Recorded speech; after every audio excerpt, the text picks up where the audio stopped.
Welcome. In front of me I have the iPhone 14, and today I will do a unboxing and a quick fit of a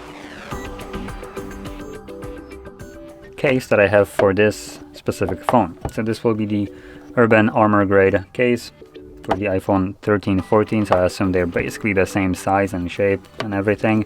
So it says both of them. But yeah, so obviously this will be a little bit more premium case. It's not going to be something like I have right now for like $2 on here. This is like the cheapest silicone case that I could find.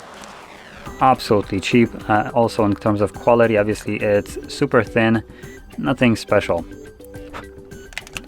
So we're going to be comparing it to this, which just pop it straight open. I'm actually kind of curious about this one. There we go.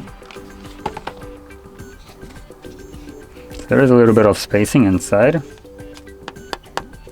It's made out of plastic, so not necessarily armor. Oh boy, that's a tight fit. There we go. Okay, so there we go. It's on now. Buttons are still really accessible. That's weird. So you can kind of see it right here. It goes straight through the case, and you can see a little bit of the frame of the phone through here. Same goes for the volume buttons.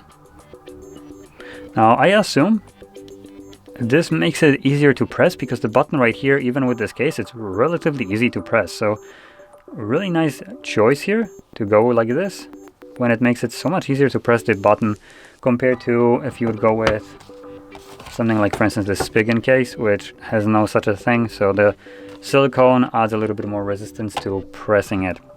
And even though this is a little bit more like a girthy case, it still makes it look like the phone is relatively, well, doesn't add too much bulk to it, even though it does add way more protection than you probably need for a phone like this. So specifically the edges, as you can see, corners protrude. So these add way more protection to your phone. And additionally, the phone overlaps a little bit onto like the front. You can see it right here. So even if you drop it like this, your screen is quite safe. And it still protrudes over the display quite a bit, as you can see.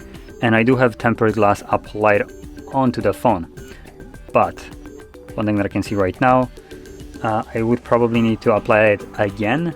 As you can see, it's starting to lift off right here. It's not lighting up. So it's lifting off right here because the tempered glass is a little bit too close to the bezel.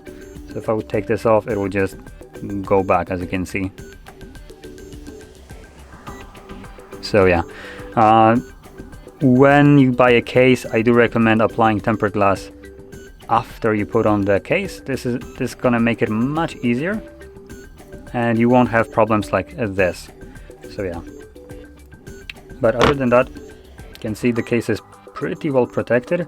Additionally, one thing that I just realized, this is plastic, right? So you might get it scratched up, but it looks like they already thought about it. So if you kind of look at it right here, these rubber corners, and go here and here, have these kind of like rubbery feet almost. You can basically grab them, they do go higher, and they provide protection for the actual plastic that is at the back as well, so it won't get scratched up. So you'll only be using this rubber side to basically move it on the table. And additionally, camera bump, as you can see, fully protected. The camera isn't touching the table, and even with the plastic protection on the lens that I have, it still has clearance for it. So yeah, actually a pretty decent case. I'm actually a little bit more surprised about it than I would have expected. I thought that it's gonna be like a rugged case, but it does have things that actually are pretty decent, like the cutouts right here. So pressing the buttons isn't such a chore where you need to like cram them really hard. So this is quite nice. But anyway, so there we go. That's the case review. And if you found this very helpful, don't forget to hit like, subscribe, and thanks for watching.